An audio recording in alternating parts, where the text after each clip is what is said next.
Irmãos, graça e paz. Nós vamos ler a palavra do nosso Deus mais uma vez, na primeira epístola do apóstolo Pedro, capítulo 3, os versículos 13 até o 22. Primeira epístola do apóstolo Pedro, capítulo 3, os versículos 13 a 22.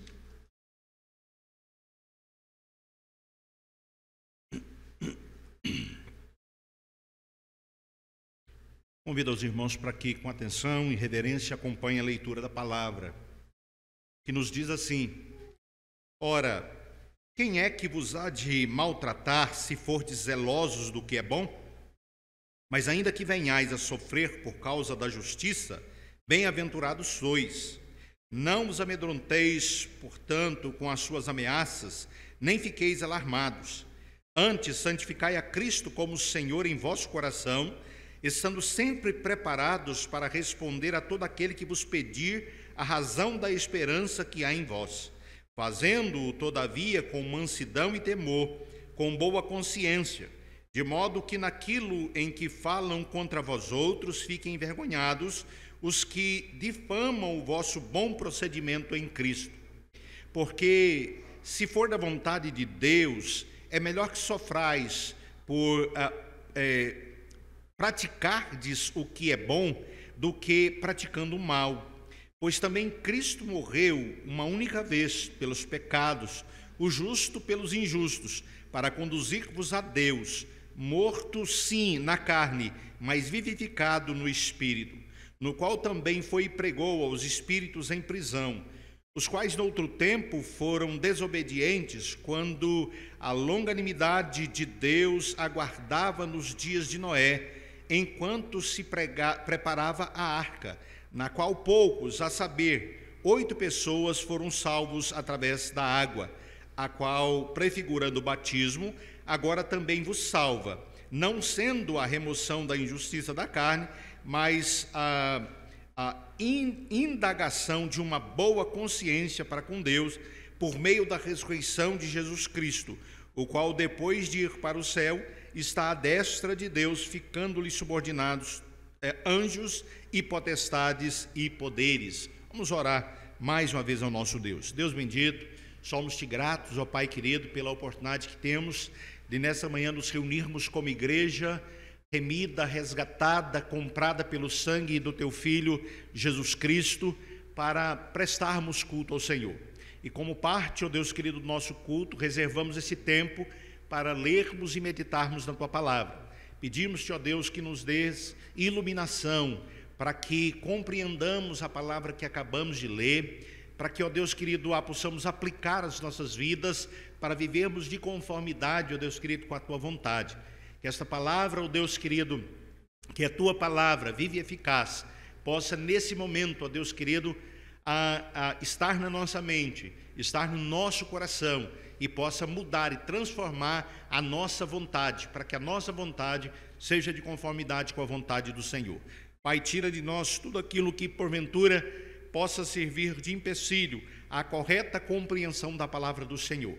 Que o Espírito do Senhor, ó Deus querido, quebrante cada coração, trabalhe em cada coração, em cada mente nesse momento, para que realmente a palavra do Senhor produza, ó Deus querido, o fruto para o qual ela fora lida nesta manhã e meditada. Ó Pai, pedimos-te estas bênçãos e já agradecemos por elas, em nome de Jesus. Amém.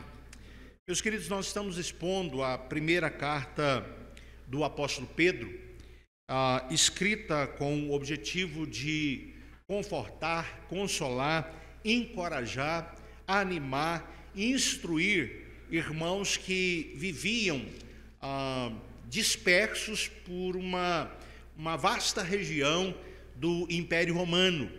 E por volta aí do ano 60, 63, Pedro escreve essa carta com esse objetivo.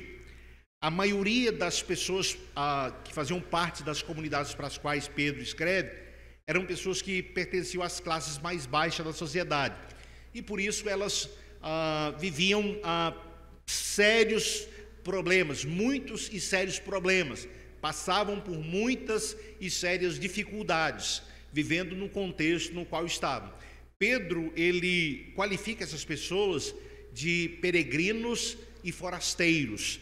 Eles não são naturais da região onde estão, então eles são estrangeiros ali, eles não estão ali definitivamente, então são peregrinos, estão numa peregrinação, e por serem estrangeiros e por estarem ali como peregrinos, eles passam por muitas e grandes dificuldades e eles sofrem muito. Então o sofrimento é uma característica destes irmãos para os quais Pedro escreve.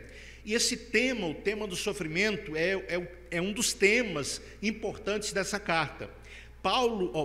Pedro trata desse tema em todos os capítulos.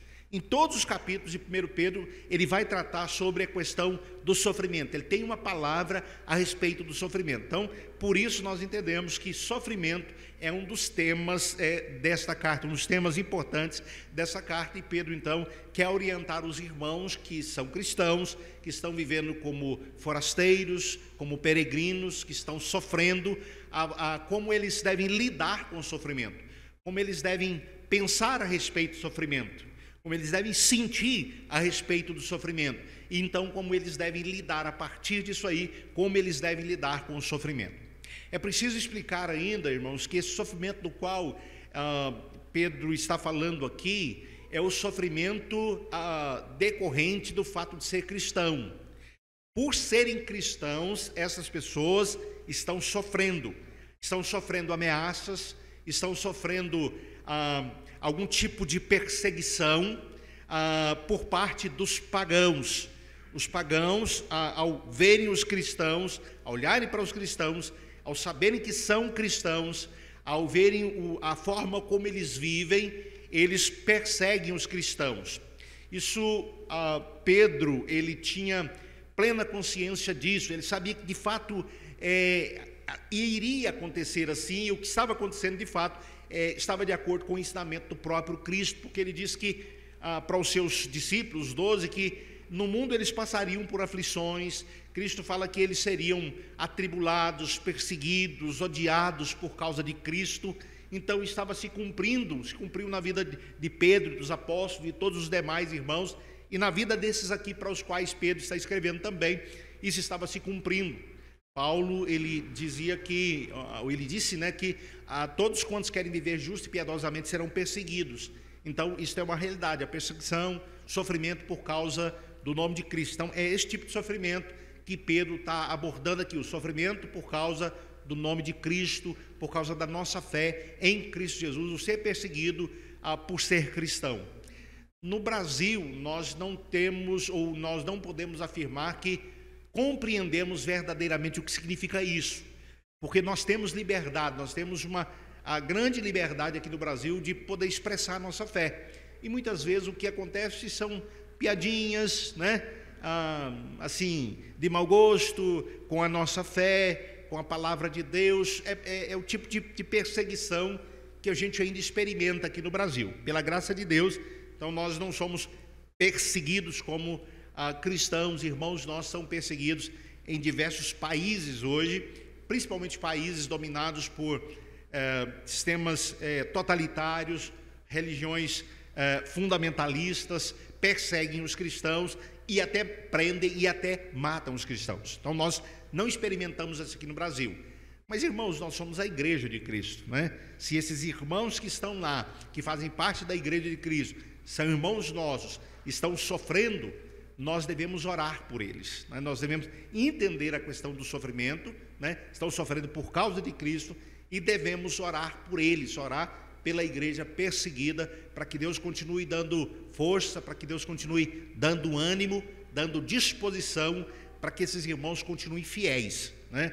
Mesmo com o risco de perder a própria vida, eles continuem fiéis a Cristo, fiéis à palavra. Então, nós devemos orar por eles e orar por nós, porque pelo que lemos da palavra de Deus, né,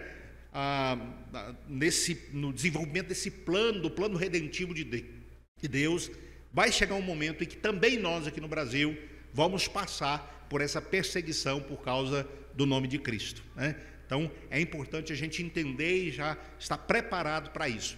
E Cristo, ele fala para os seus discípulos a respeito da perseguição, e o argumento de Cristo, estou falando para vocês agora, para quando acontecer, vocês não se escandalizarem. Então se preparem, porque vai chegar um momento em que vocês vão ser odiados por minha causa, vão ser perseguidos por minha causa, então se preparem. Então essa palavra também é uma palavra para nós, ainda que nós não, no momento, não estejamos passando por essa perseguição, mas pelo que lemos aí da palavra, o cenário, ele mudará e vai chegar um momento em que também, aqui no Brasil, como em todos os lugares, os cristãos serão perseguidos, nós seremos perseguidos por causa da nossa fé em Cristo Jesus. Então nós temos que nos preparar para isso, e é o que Pedro está dizendo para esses irmãos. Meus queridos, Pedro, ele começa a sua carta falando a respeito, para estes irmãos que estão sendo perseguidos, que estão sofrendo muito, ele começa a falar a respeito da herança que eles têm em Cristo Jesus. Eles são eleitos de Deus, eles são forasteiros, são peregrinos, mas Pedro quer que eles olhem para o que eles são em Cristo Jesus, não para o que eles são aqui na terra, mas para o que eles são em Cristo Jesus. Eles são eleitos de Deus, eleitos segundo a presciência de Deus, em santificação do Espírito, para a aspersão do sangue e obediência, para a aspersão do sangue de Cristo e obediência. Então ele fala que eles são eleitos para a salvação, eleitos para a vida eterna, eleitos para serem eternamente herdeiros de Deus. E ele fala dessa herança, que é uma herança incorruptível, sem mácula, inacessível. E com isso Pedro quer que aqueles seus primeiros leitores entendam que o que eles têm espiritualmente falando é muito maior e muito mais importante do que aquilo que eles poderiam ter no aspecto material.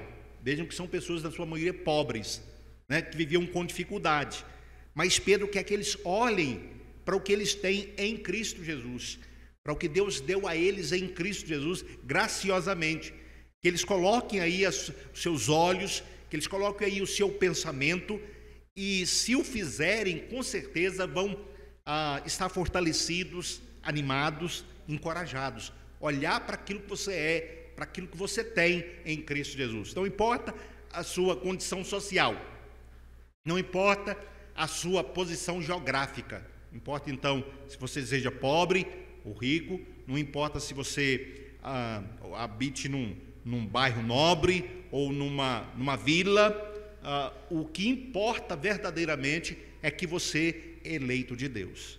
O que importa verdadeiramente é que você tem uma herança prometida por Deus, né? Uma herança que Cristo, ele compartilha com você. Ele se tornou ou foi feito herdeiro de todas as coisas, e ele compartilha comigo, com você, essa herança. Então coloque os seus olhos nisso, é o que Pedro está dizendo. Coloque os seus olhos naquilo que você perdoe, irmão, aquilo que você é espiritualmente, e não naquilo que você é socialmente, naquilo que você é profissionalmente ou qualquer sentido. Coloque seus olhos naquilo que você é espiritualmente.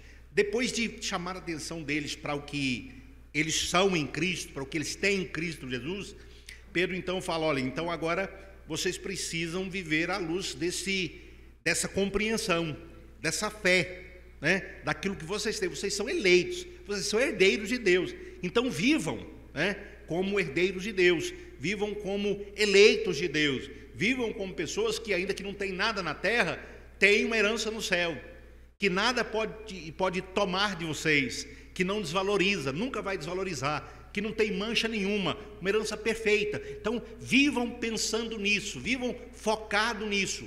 E sempre que vocês estiverem passando por sofrimento, pense: olha, tudo bem, eu estou passando por esse sofrimento, estou passando por essa situação, mas eu sou herdeiro, eu sou eleito de Deus, eu sou herdeiro da vida eterna, eu sou co-herdeiro com Cristo Jesus da vida eterna, vou morar com Deus eternamente no novo céu e na nova terra, não porque eu mereça isso, mas porque Deus, pela sua graça, me concedeu essa bênção, essa grandiosa bênção, a bênção da minha salvação. Então, eu tenho que lembrar no que eu tenho em Cristo Jesus, tirar os meus olhos desse plano físico e olhar para o que eu tenho em Cristo Jesus, o que eu sou e o que eu tenho em Cristo Jesus. Então esse é o desafio, e é isso que nós temos que fazer para enfrentar, ao enfrentarmos dificuldades, lutas, ao passarmos por sofrimento, olharmos para aquilo que nós temos em Cristo Jesus, tanto no que diz respeito a ser perseguido por causa de Cristo, quanto os sofrimentos pelos quais nós passamos também, né, no nosso dia a dia,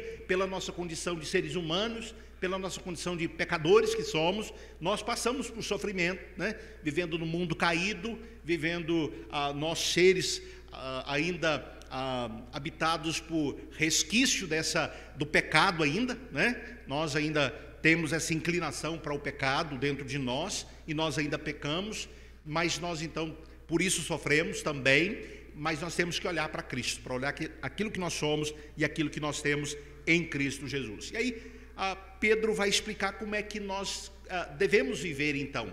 Ele fala dessa vida que devemos ter agora a partir daquilo que nós somos, né? Como é que nós devemos lidar. Aí ele fala da necessidade de um viver santo, porque nós somos feitos filhos de Deus, herdeiros de Deus, co-herdeiros com Cristo Jesus, e o nosso Pai é santo, e o nosso irmão mais velho, aquele com quem nós somos co-herdeiros de todas as coisas, ele é santo. Então nós devemos ser santos em nosso procedimento, no sentido de nos separarmos. A vida cristã deve ser uma vida separada, separada do pecado, separada do mundo e consagrada a Deus. Ele fala também que essa nova vida, ela deve ser uma vida de amor aos irmãos, porque nós fomos resgatados, nós somos tirados do reino das trevas e fomos transportados para o reino da luz.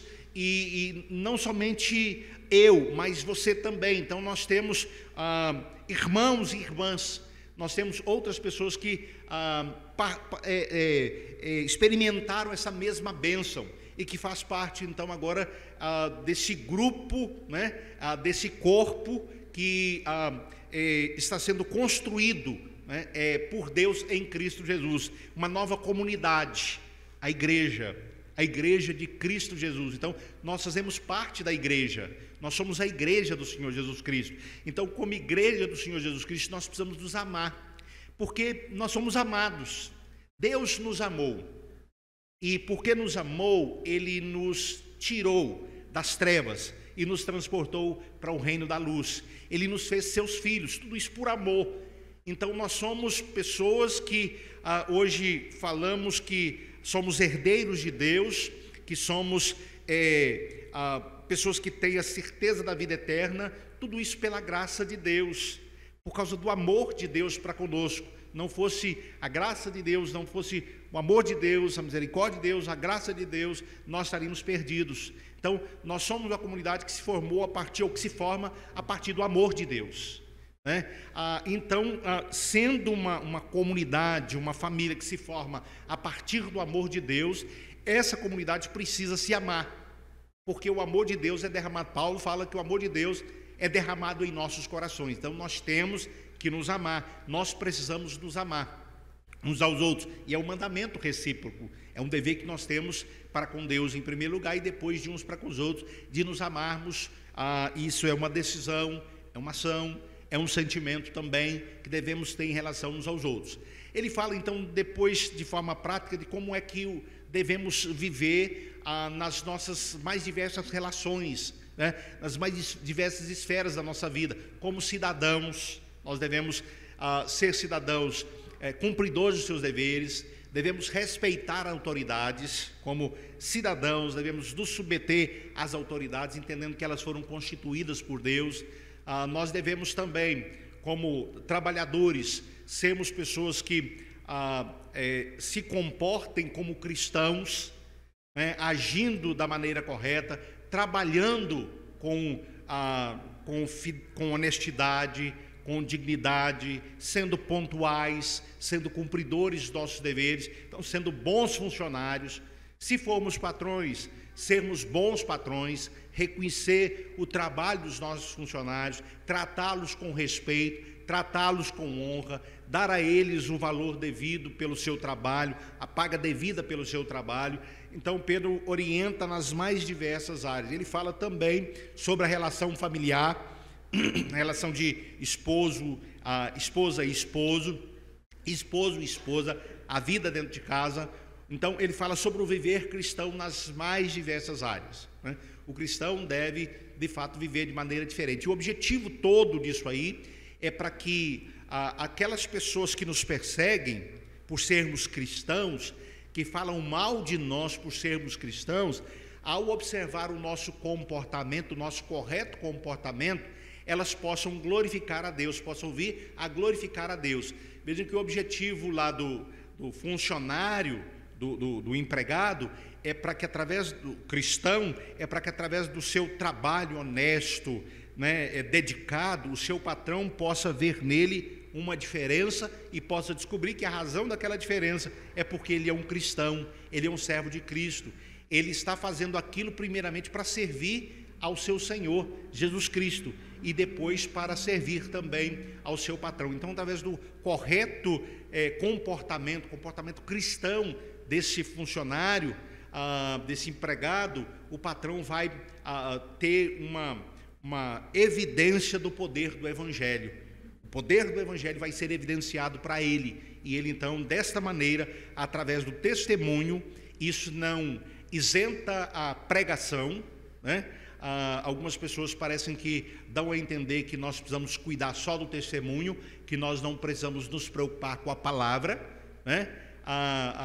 Não, as duas coisas são importantes. Nós somos ensinados, nós somos, na verdade, ordenados a tanto dar testemunho, como também a pregar a palavra, a anunciar a palavra às pessoas, para que o nome de Cristo seja glorificado. Então, Pedro apela para que estes irmãos, que são salvos pela graça de Deus, vivam de tal maneira que o nome de Deus seja glorificado, que eles se destaquem por fazer o bem, façam o bem, né? E pratiquem boas obras. E aí nós nos lembramos lá de Mateus capítulo 5, quando Jesus Cristo diz, olha, que assim então, vocês são a luz do mundo, vocês são o sal da terra, né? Então fala o seguinte, que a vossa luz brilhe diante dos homens, de tal maneira que eles, vendo as vossas boas obras, eles glorifiquem o vosso Pai que está nos céus. Então, esse é o ensino de Cristo lá no Sermão do Monte. Pedro está também nessa mesma linha de pensamento, né, de Cristo do Sermão do Monte, dizendo, as pessoas aí fora precisam ver o nosso bom testemunho, elas precisam ouvir a palavra de Deus através da nossa boca. Então é testemunho e palavra. Se nós só temos testemunho e não temos palavra, está faltando alguma coisa. Se nós só temos palavra, mas não temos um testemunho, está faltando alguma coisa. Então, a ideia é, eu dou testemunho, eu tenho um testemunho, e as pessoas ouvem as minhas palavras, e elas veem a autoridade das minhas palavras, porque eu vivo aquilo que eu prego, e eu prego aquilo que eu vivo. Então, é o que provoca transformação, é o que impacta as pessoas, é eu viver o que prego e pregar o que eu vivo. É o meu testemunho cristão, mostrar que o Evangelho, ele é poder de Deus para a salvação, ele é poder de Deus que transforma, ele me transforma em nova criatura, ele me torna uma nova criatura, e as pessoas vão ver isso na minha vida, no meu testemunho. Então, Pedro vai trabalhando dessa maneira, né? E vimos até o capítulo 3, versículo 7, ele trata da questão, ele encerra a sessão, vamos assim dizer, ele encerra essa sessão prática. E só uma observação, é interessante como todos os escritores do Novo Testamento, eles trabalham dessa maneira. Eles expõem, ou eles fundamentam, né, o que eles, a ética, né, a prática cristã, eles fundamentam na doutrina. E aqui Pedro está fundamentando a prática cristã, a ética cristã, na doutrina da grande salvação, né? Nós somos salvos pela graça de Deus, nós temos uma rica herança, e agora, como herdeiros de Deus, como filhos de Deus, nós devemos viver de tal maneira, e ele então instrui a respeito de como devemos viver. Agora, no texto que lemos, Pedro, ele nos leva, ou leva os seus primeiros leitores, e a nós também, a pensar a respeito do sofrimento injusto. Porque sim, irmãos, há um sofrimento que ele é um sofrimento justo. Vamos classificá-lo assim, é um sofrimento justo. Por exemplo, você não obedece à sinalização de trânsito. Você ultrapassa o sinal vermelho.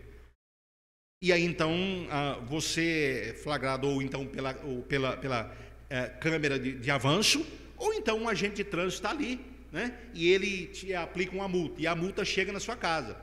E aquela multa, ela é um valor alto, você está apertado financeiramente, e chega aquela multa, além dos pontos na carteira, a multa que você tem que pagar. Você vai ter que pagar aquela multa. Aquilo vai trazer transtorno para você, aquilo vai trazer sofrimento para você. Você vai ter que tirar dinheiro, né, de algum lugar para pagar aquela multa, porque senão o documento do carro não vai chegar, e aí, né, você está com problema, você vai sofrer. Mas sofrimento é justo. Você desobedeceu a lei, você avançou o sinal. Então, esse sofrimento que você vai experimentar é justo. A pessoa também não cuida da sua saúde. Ela não cuida da sua saúde. Então, depois ela começa a ter problemas de saúde e a sofrer por causa desse problema da saúde. Esse sofrimento também é um sofrimento justo, porque ela deveria cuidar da sua saúde e ela não cuidou da sua saúde, né? Não cuidou do seu corpo. Ela então vai sofrer, e esse sofrimento, ele é um sofrimento justo. Mas, então, há um sofrimento justo, mas há também um sofrimento injusto. Sofrimento injusto é quando você está fazendo o bem, está praticando o bem, e as pessoas estão pagando você com o mal. Esse sofrimento, ele é injusto, né? E nós somos ensinados, no domingo passado, nós pensamos, nós refletimos a respeito disso, quando nós falamos que o ensinamento de Cristo é que nós devemos fazer o bem às pessoas, mesmo quando elas nos fazem mal. Nós não devemos pagar o mal, né, com o mal. Nós devemos pagar o mal com o bem. Ou seja, eu vivo de maneira correta, né, como cristão, e as pessoas, elas me fazem o mal. Eu não posso pagar essas pessoas na mesma moeda, porque eu sou um cristão, eu sou um servo de Deus. Eu devo pagar com o bem, eu não devo amaldiçoar, eu devo abençoar as pessoas, orar pelas pessoas, orar pelos que me perseguem. Então vejam que a ideia é, esse sofrimento é injusto? Ser perseguido, você fazer o bem, você está praticando o bem, fazendo boas obras, e você ser perseguido por causa disso, isso é injusto? É injusto, totalmente injusto. Mas como agir numa situação dessa? Eu estou praticando o bem, eu estou fazendo a vontade de Deus, eu estou vivendo conforme a vontade de Deus, como devo viver, como cristão, e ainda assim eu estou sendo perseguido. Como é que eu devo lidar com isso? Como é que eu devo enfrentar essa situação?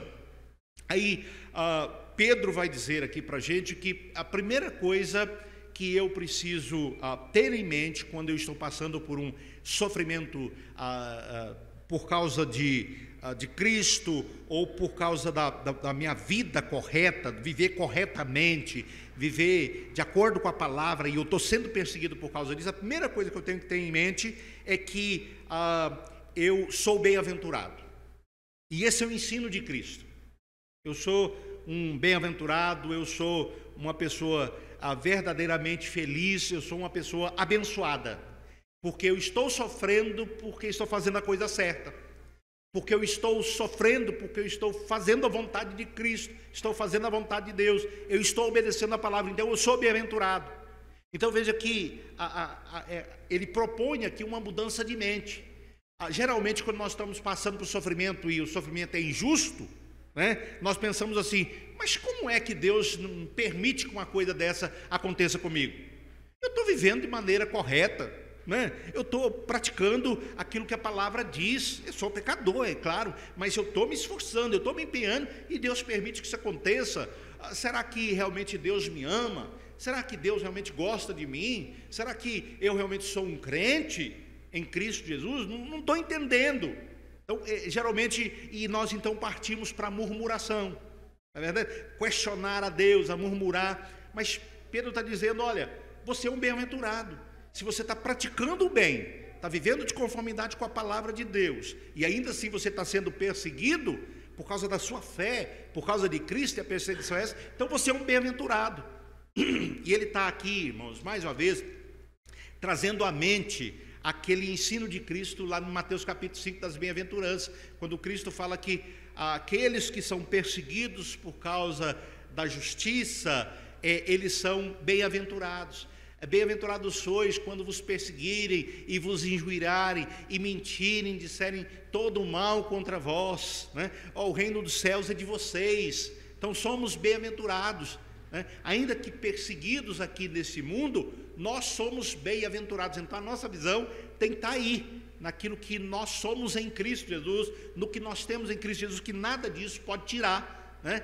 Irmãos, nada nesse mundo, nenhuma situação nesse mundo, nenhum sofrimento nesse mundo pode apagar da nossa mente aquilo que nós somos e aquilo que nós temos em Cristo Jesus. Nada. Como o próprio Paulo disse em certo lugar, eu tenho por certo que os sofrimentos do tempo presente não servem para comparar a glória a ser revelada em nós. Então, não tem nem como comparar aquilo que nós temos reservado para nós. Nenhuma situação, nenhum sofrimento aqui nesse mundo se compara àquilo que Deus tem preparado para nós. Então, nós temos que pensar o que somos, o que temos em Cristo Jesus, no que está preparado, no que está reservado para nós. Entender que o sofrimento ele é permitido por Deus, como o próprio Pedro já disse anteriormente, para purificar a nossa fé, que é o instrumento através do qual nós vamos tomar posse da salvação que Deus reservou para nós, que Ele tem guardado para nós. Então a nossa fé está sendo trabalhada, nós estamos sendo santificados. Então Deus, se necessário, Ele permite que isso aconteça na nossa vida. E segunda coisa que Pedro tem em mente aqui, olha, primeiro, você precisa ter em mente que você é um bem-aventurado. Se você está sofrendo, está praticando bem, agindo de maneira correta, como cristão, e está sendo perseguido, você é um bem-aventurado. Coloque isso na sua mente: eu sou um bem-aventurado, né? Irmãos, aqui nós não estamos falando de exercer o pensamento positivo. Repita 5 vezes, não, 7 é melhor, né? Porque 7 é o número da perfeição. Então repita 7 vezes, ou 3 vezes, como algum diria, mas vamos lá, 7 vezes. Eu sou um bem-aventurado. Eu sou um bem-aventurado. Aí pronto, você repetiu 7 vezes. A mágica aconteceu, você agora superou todas as dificuldades, todos os problemas, maravilha. Não é isso que ele está dizendo. Não é isso. O nosso estado de mente, o nosso estado de espírito deve ser o de sempre estarmos conscientes de quem nós somos, o que nós temos em Cristo Jesus. Nunca se esqueça. Interessante, Pedro começa assim, esse é o propósito de Pedro, tanto é que ele começa assim: Pedro aos eleitos de Deus que estão em tal lugar. Primeira coisa que Pedro fala em relação às pessoas para as quais ele está escrevendo é que eles são eleitos de Deus. Depois ele vai dizer: esses eleitos de Deus, eles vivem como forasteiros, mas eles são eleitos de Deus. Primeira palavra de Pedro para os seus ouvintes é: vocês são eleitos de Deus. Não se esqueçam disso. Mesmo vivendo como forasteiros, mesmo sendo pobres, vocês são eleitos de Deus. Vocês têm uma herança. É aí que Pedro diz que nós encontramos força para superar as dificuldades, as lutas, os problemas, tendo consciência, mantendo sempre na nossa mente e no nosso coração quem nós somos em Cristo Jesus. E que nada poderá, como diz Paulo, que nada poderá nos separar do amor de Deus que está em Cristo Jesus. Nem fome, nem nudez. Interessante que Pedro, ele trabalha, e ele lia muito Paulo, né? Tanto é que ele vai dizer mais na frente que Paulo escrevia algumas coisas complicadas, né, que as pessoas deturpavam, mas Pedro também escreve umas coisas complicadas. Nesse texto aqui ele escreve uma coisa extremamente complicada e muitos teólogos têm dificuldade de entender esse escrito dele aqui no texto que nós lemos. Mas a segunda coisa então que ele diz, a primeira é que vocês tenham em mente aí que vocês são abençoados, né? Vocês são abençoados com a salvação eterna. Vocês são filhos de Deus, né? Então tenham isso em mente. Segunda coisa é: entendam, se vocês estão sofrendo por causa de Cristo, por causa do nome de Cristo, vocês estão sofrendo pela razão certa, e vocês devem se alegrar por isso. Mais uma vez, quem está dizendo isso aqui, irmãos, é Pedro. Lembram lá do livro de Atos, quando Pedro e João, eles apanharam das autoridades? E depois de terem apanhado as autoridades, porque estavam pregando no nome de Jesus, né, fizeram a cura em nome de Jesus. Foi Jesus que eles mataram e traíram e mataram. Esse Jesus que deu fé àquele homem para que ele pudesse ser curado. E eles estão pregando então Jesus Cristo ressuscitado, morto e ressuscitado, né, que dá fé, que opera milagres, que age poderosamente. Então eles são presos, eles são açoitados, e então são proibidos de falar do nome de Jesus. Com qual espírito eles saem dessa situação? Eles saem dessa situação dando glórias a Deus, porque foram achados dignos de apanhar por causa do nome de Cristo. Veja o pensamento deles. Veja a mente deles, como é que funciona. A mente de um cristão, como é que ela funciona. Eu apanhei por causa do meu Senhor. Meu Senhor morreu por mim. Eu apanhei por Ele, por causa dEle. Então, entenda assim, é um privilégio você sofrer por causa de Cristo. Você está participando dos sofrimentos de Cristo. Bem-vindo, né? Bem-vindo ao cristianismo, né? Bem-vindo à vida cristã, que significa também padecer por causa de Cristo, sofrer por causa do Cristo em quem temos professado a nossa fé. E você está sofrendo por algo bom. Você teria que ter vergonha se você estivesse sofrendo justamente por ter feito algo errado, por ter agido de maneira errada, por ter cometido um crime. Então você deveria ter vergonha disso. Mas você não precisa ter vergonha e não deve ter vergonha do fato de você estar sofrendo por causa de Cristo, né? Por causa da justiça, porque você vive uma vida de conformidade com a vontade de Deus, você vive uma vida semelhante à vida do Senhor Jesus Cristo, uma vida justa, uma vida reta. Então por isso você está sendo perseguido. E então ele diz, olha, primeiro então você deve entender que você é um bem-aventurado. Depois você deve entender que esse sofrimento pelo qual você está passando é um sofrimento injusto, sim, ele é injusto, é um sofrimento injusto, mas você deve ter alegria por estar passando por ele, porque isso indica que você é de fato um herdeiro de Deus, indica que você está participando dos sofrimentos de Cristo, que você está vivendo de maneira digna do seu chamado, né, de maneira coerente com o seu chamado. E ele diz então, olha, não tenham medo, não fiquem com medo dos homens, das ameaças dele, nem fiquem alarmados. Por quê? Porque Deus está com vocês. Deus não abandonou vocês. A bênção de Deus está com vocês. Essa ideia de bem-aventurado também traz esse pensamento. Eu sou bem-aventurado por quê? Porque Deus está comigo, né? Deus está comigo. Ele não só operou a minha salvação, mas Ele continua agindo, Ele continua operando na minha vida. Ele não me abandonou, Ele não me deixou. Deus é maior do que os homens. Eu não preciso temer os homens, eu não preciso temer a ameaça dos homens. Isso aqui é interessante, porque, irmãos, quando eu tenho Cristo como meu Senhor, eu não temo homem nenhum. Quando Cristo é o meu Senhor, eu não tenho medo de homem nenhum. Eu não temo nada, sabe por quê? Porque Cristo é maior do que tudo e maior do que todos. Aí Paulo pergunta lá em Romanos 8, se Deus é por nós, quem será contra nós? Imagine aí, o diabo é uma criatura. O diabo é uma criatura poderosa, mas é uma criatura. E o nosso Deus, o nosso Cristo, é o Criador.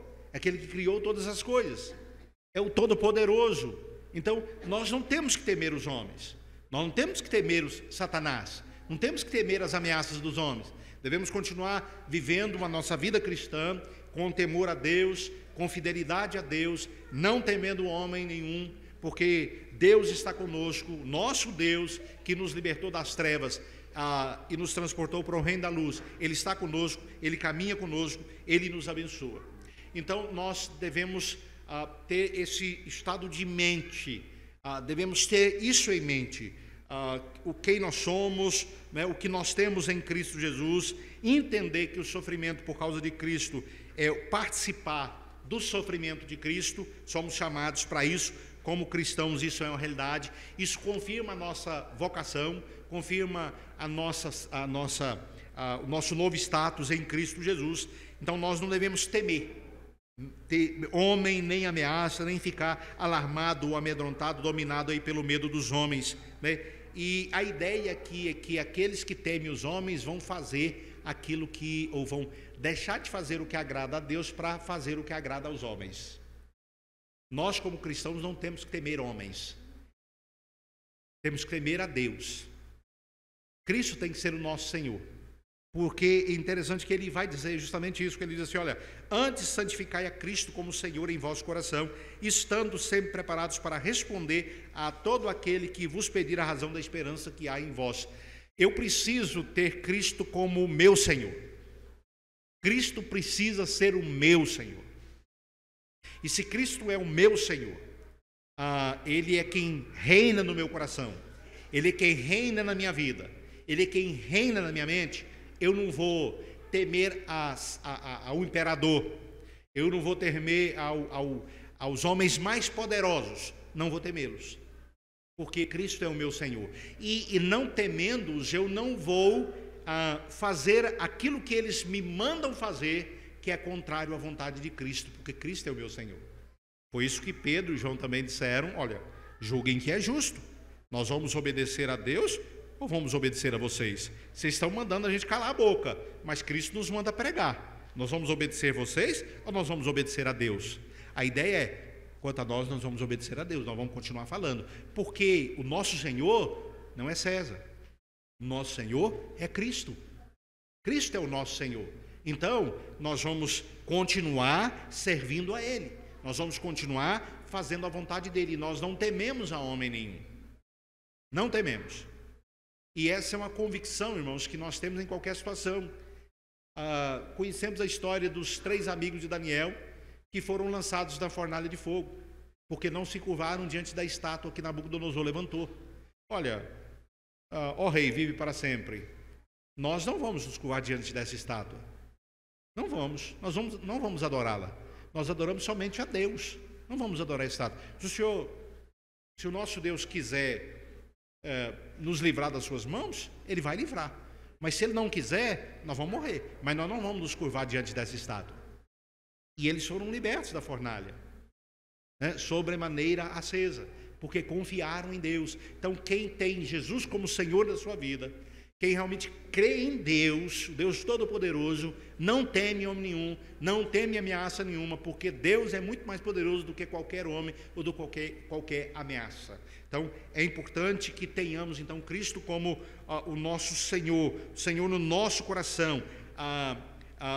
E agora, outra coisa que ele fala é que quando temos Cristo como nosso Senhor, Senhor da nossa vida, nós iremos com ousadia apresentar àqueles que nos questionam a razão da nossa esperança. Interessante que Pedro e também Estevão, mas Pedro e João e os apóstolos, quando eles pregam com ousadia, as autoridades olhando para eles, vendo a ousadia deles, a autoridade deles, diz assim, ó, estes aí estiveram com Cristo. Estes estiveram com Cristo. A comunhão deles com Cristo transpareceu nas ações deles, nas atitudes deles. Então, aqueles que têm Cristo como Senhor na sua vida, isso vai ser evidenciado nas suas atitudes, nos seus atos, na sua ação, nas suas ações, nas suas reações. E aquele que tem Cristo como Senhor da sua vida, ele estará sempre preparado para responder a qualquer um que peça a razão da esperança. Por que você é crente? Por que você crê que você é salvo? Muitas pessoas dizem assim, vocês cristãos, vocês são arrogantes, vocês são presunçosos, porque vocês dizem que têm a certeza da salvação de vocês. Isso é arrogância, isso é presunção, né? Por que vocês dizem isso? Então nós precisamos saber responder a esse questionamento. Por quê? Por que eu tenho certeza da minha salvação? Não porque eu seja a melhor pessoa, eu sou pecador. Não porque eu tenha feito ou vá fazer alguma coisa para merecer a salvação. Não, nada disso. A razão não está em mim, a razão está em Cristo. Porque Cristo veio e morreu na cruz do Calvário no meu lugar por causa do meu pecado. E porque por causa da morte de Cristo, meu pecado foi perdoado. Eu fui declarado justo, eu fui feito filho de Deus, e é o que a palavra me diz. Então eu estou baseado na palavra de Deus e no testemunho interno do Espírito Santo da minha vida. É por isso que eu falo da minha salvação. A base dela não sou eu, não são as minhas obras, mas é Cristo, são as obras de Cristo, a obra de Cristo na cruz do Calvário. Essa é a base da minha salvação. Por isso eu afirmo que tenho certeza, porque Jesus diz, Quem crê em mim tem a vida eterna. Jesus disse que não é vai ter, ele tem a vida eterna, pode ter essa convicção. O próprio Cristo falou isso, que eu posso ter a certeza da vida eterna. E ele veio para que eu pudesse ter a vida eterna. E ele morreu para que eu pudesse ter a vida eterna. E ele então realizou essa obra e nada pode anular essa obra de Cristo. Então eu posso ter a certeza da vida eterna com base naquilo que Cristo fez por mim e na minha fé no que Cristo fez por mim. Não é fé na fé, é fé no que Cristo fez por mim na cruz do Calvário. Então eu preciso estar preparado para responder a qualquer um a razão da esperança. Por que eu sou crente? Por que eu creio nisso? Por que eu creio naquilo outro? Isso, irmãos, implica em que você precisa ler a Bíblia. Você precisa estudar a Bíblia. É aquela questão, você é presbiteriano, mas se alguém lá do seu trabalho perguntar assim, por que você é presbiteriano? Qual a razão de você ser presbiteriano? Por que a igreja presbiteriana? Por que não a batista? Porque meus familiares são da igreja presbiteriana, né? Então são respostas que não respondem, né? Não satisfaz, não explica. Agora, é claro também, irmãos, que o que ele está dizendo aqui não é que nós vamos, estando preparados, nós vamos responder e as pessoas vão ficar satisfeitas. O pagão, o ímpio, nunca está satisfeito. Nunca está satisfeito. Para ele, essa resposta nunca satisfaz. E nós não temos também que ficar preocupados com isso. Nós temos que apresentar uma resposta biblicamente fundamentada. Então, nós precisamos conhecer a Bíblia. Por que você tem a certeza da sua salvação? Bíblia. Por que você tem certeza que vai para o céu? Bíblia. Por que você tem certeza que você é um filho de Deus? Bíblia. É fundamentado na Bíblia. A autoridade é da Bíblia, não é a minha. Porque a Bíblia diz. Porque a Bíblia diz, você vai mostrar por que você crê. É com base na Bíblia, a palavra de Deus, né? Então, você tem que conhecer a palavra de Deus. Mas nós devemos, irmãos, responder às pessoas. Ele fala aqui com mansidão e temor. Lembra mais uma vez o pensamento de Paulo, quando Paulo escreve a Timóteo, que o servo de Deus não deve viver a contender. Pelo contrário, o servo de Deus deve ser manso para com todos, né? Na expectativa de que aqueles que foram escravizados por Satanás sejam livres das garras de Satanás e caiam em sensatez, se tornem pessoas sensatas. Então, o servo de Deus não deve viver a contender. Nós estudamos na quinta-feira 2 Timóteo, estamos 1 Timóteo, 2 Timóteo, e a palavra de Paulo Timóteo, evita falatórios inúteis e profanos que para nada serve a não ser para corromper as pessoas. Evita esse tipo de falatório. Então, a ideia ali é debates sem razão, né? Entrar em debates sem nenhuma razão. Para que eu vou debater isso? Não vou gastar o meu tempo com isso, meu tempo é precioso, não vou debater isso aí. Uma vez houve um debate numa igreja, na escola dominical, a respeito do assunto se anjos têm asas ou não.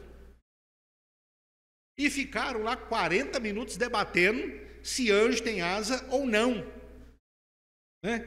Irmãos, tem coisa muito mais importante para debater se anjo tem asa. É o seguinte, se Deus quiser que ele tenha asa, ele tem. Se Deus não quiser que ele não tenha asa, ele não tem. Na Bíblia nós temos anjos que têm asa e na Bíblia nós temos anjos que não têm asa. Então depende da vontade de Deus, do plano de Deus e pronto, acabou.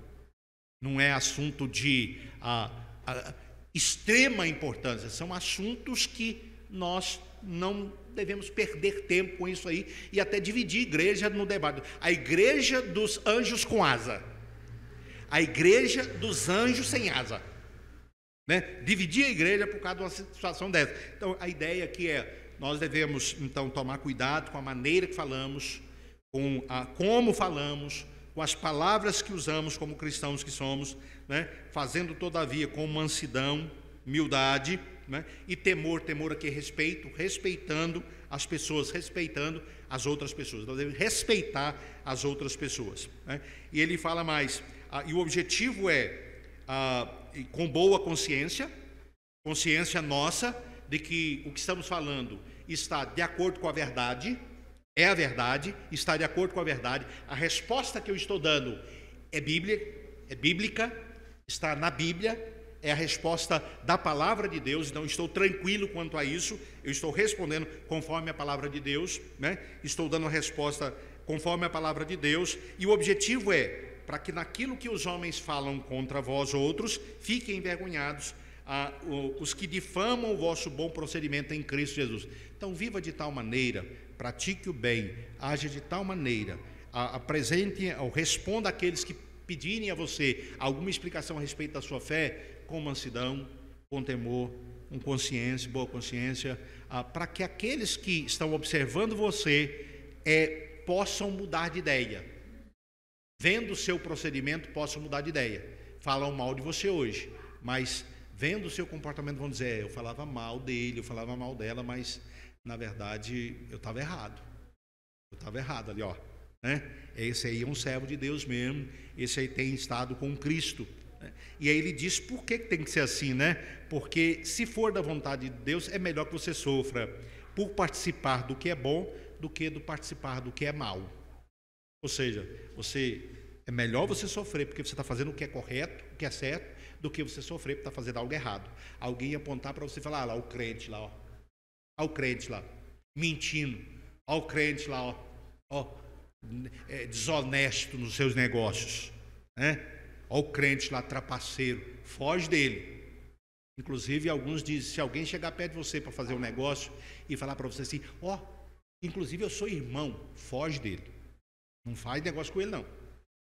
Porque o camarada está querendo usar o nome de cristão para poder ganhar vantagem, ganhar a sua confiança. Porque o cristão verdadeiro não precisa dele falar que ele é cristão. Ele tem que agir como cristão.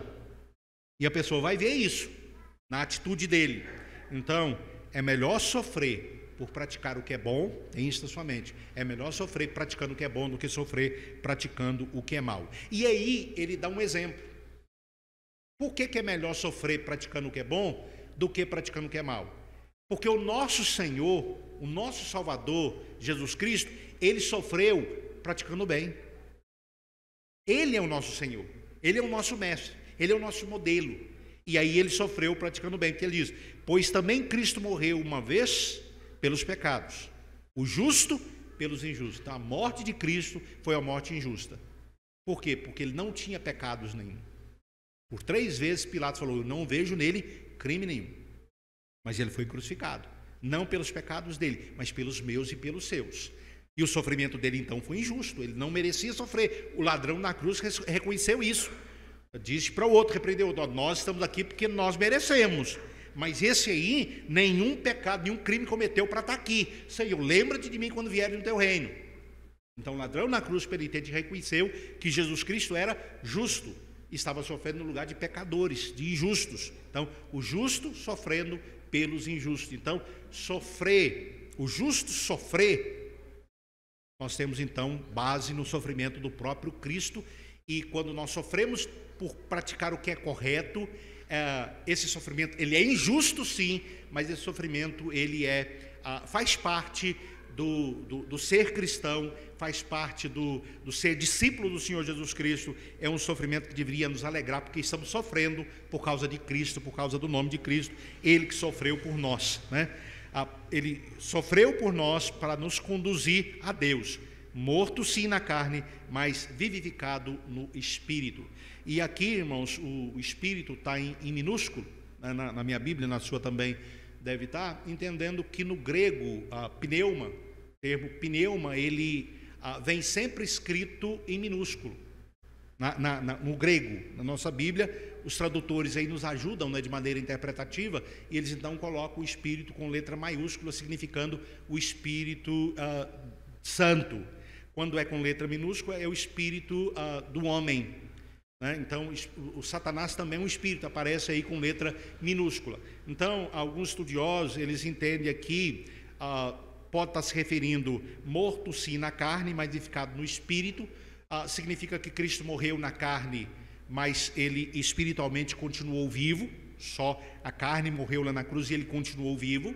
Então, essa é a interpretação. A outra interpretação é que Cristo, ele morreu na carne sim, mas ele foi vivificado no Espírito, e aqui o Espírito seria, então, com letra maiúscula, dizendo que é o Espírito Santo, e é uma referência, então, à ressurreição do Senhor Jesus Cristo. Ele morreu, e veja o padrão de Pedro aqui, ele sofreu e morreu, mas ele foi exaltado, Na teologia nós estudamos o estado de humilhação de Cristo e o estado de exaltação de Cristo. A encarnação e a morte de Cristo fazem parte do estado de humilhação, mas a ressurreição e a ascensão fazem parte do estado de exaltação de Cristo. Então a ideia é: Cristo, Ele é nosso Senhor, Ele é o nosso modelo, Ele sofreu, morreu, mas Ele foi exaltado. Então o que Pedro quer que os seus leitores entendam é que a exaltação, ela é precedida pelo sofrimento. Se com Ele sofremos, diz Paulo, com Ele também reinaremos. O sofrimento é o caminho da glória. Aqueles que sofrem por causa de Cristo reinarão com Cristo, porque o próprio Cristo, antes de ser exaltado à direita do Pai, Ele sofreu e Ele morreu. Então, quando nós aqui, por fidelidade a Cristo, sofremos e até morremos, certamente nós também seremos exaltados. É isso que ele quer dizer. Essa é a mensagem para eles. Estão sofrendo por causa de Cristo? Se alegrem, porque Cristo sofreu por causa de vocês, morreu por causa de vocês, mas depois Deus o exaltou, porque Ele foi ressuscitado. Ele está sentado à direita de Deus, então Deus o exaltou. Então, o exemplo de Cristo aqui é citado para trazer esse ensinamento, no qual também foi e pregou o Espírito em prisão. Aqui que o negócio é complicado. Aqui que o que Pedro fala é extremamente complicado. Cristo foi e pregou ao Espírito em prisão.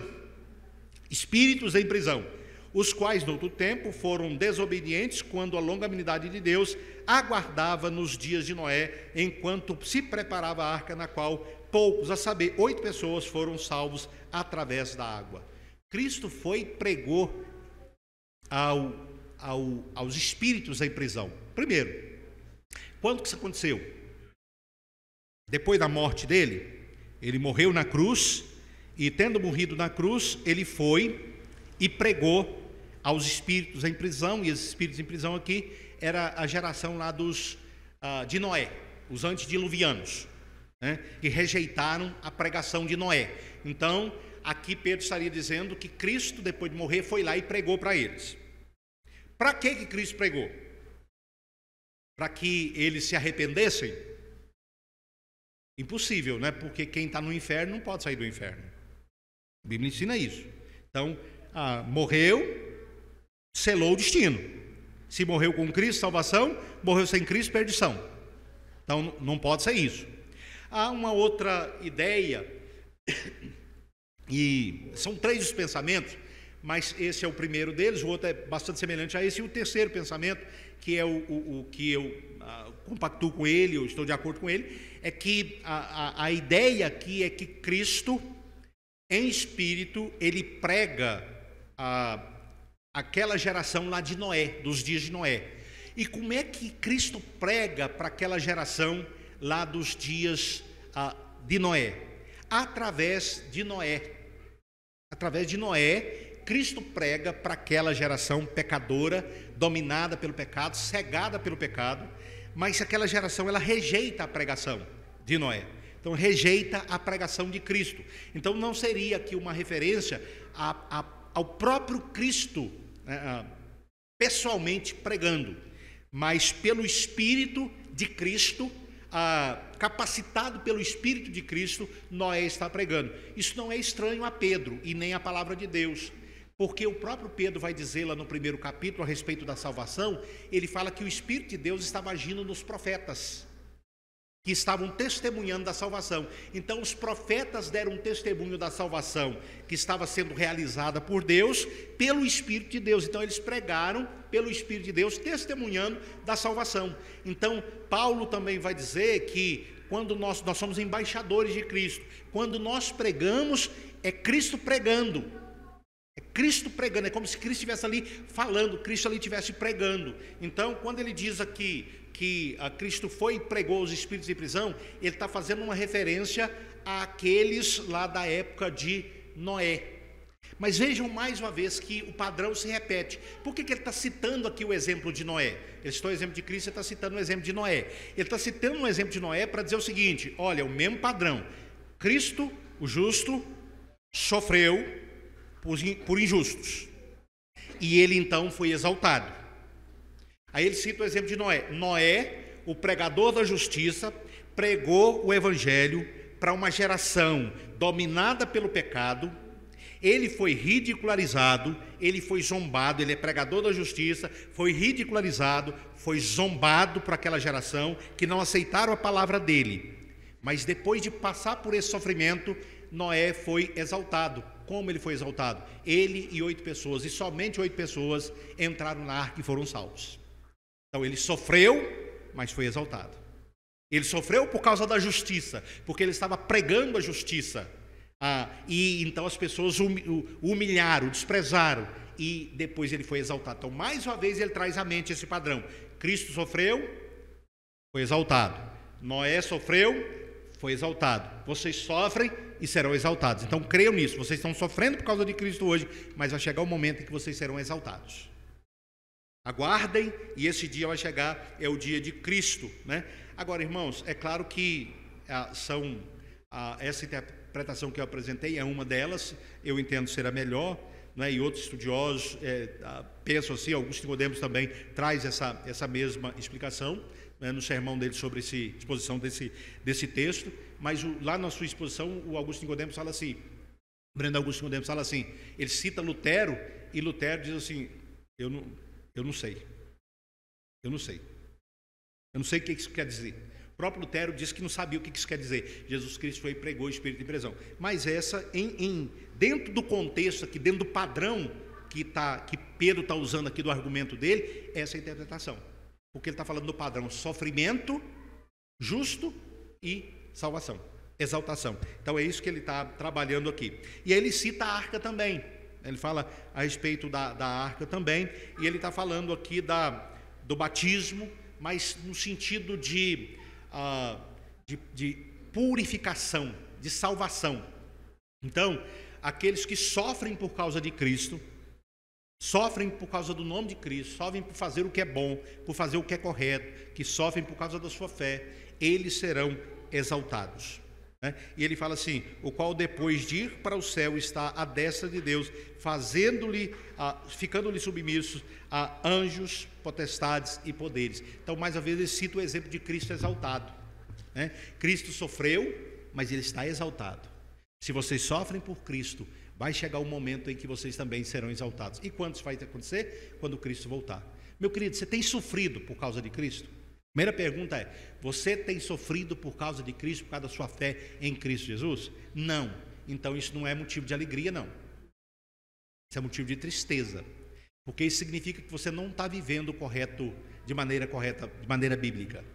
Porque Paulo diz que todos quanto querem viver justo e piedosamente serão perseguidos. Se você não tem sido vítima de alguma perseguição por causa de Cristo, por causa da sua fé em Cristo Jesus, é porque você não tem vivido um cristianismo correto. Não tem vivido uma vida semelhante à de Cristo. Se você não tem sido perseguido no seu trabalho, se você não tem tido problema no seu trabalho, o seu chefe te manda fazer alguma coisa contrária à palavra de Deus, e você diz para ele: não, isso aí eu não vou fazer, e aí ele começa a perseguir você. Se isso não está acontecendo, é porque de repente você está fazendo todas as vontades do seu chefe, você está negando a Cristo, né? Com medo do seu chefe, com medo do seu patrão, você está negando a sua fé em Cristo Jesus. Então, você tem sofrido por causa de Cristo? Sofrido por causa do nome dele, por causa da sua fé, por viver corretamente, por praticar o bem? Esse sofrimento é injusto. Mas veja bem, aquele que sofre por causa de Cristo será exaltado. Então, creia nisso e aguarde o momento em que Cristo vai exaltar você. Ele vai voltar, ele vai buscar você e ele vai levar você para o novo céu e para a nova terra. E você vai poder morar eternamente com ele. E aí você não vai sofrer mais de maneira injusta. Todo sofrimento injusto terá ficado para trás. E aí você estará na presença do Cristo exaltado com ele por toda a eternidade. Então, pense nisso. Você tem sofrido por causa de Cristo? Se tem sofrido por causa de Cristo, entenda que é razão de você glorificar a Deus, de você exaltar a Deus, porque você vai ser exaltado por Ele. Que Deus possa nos abençoar. Vamos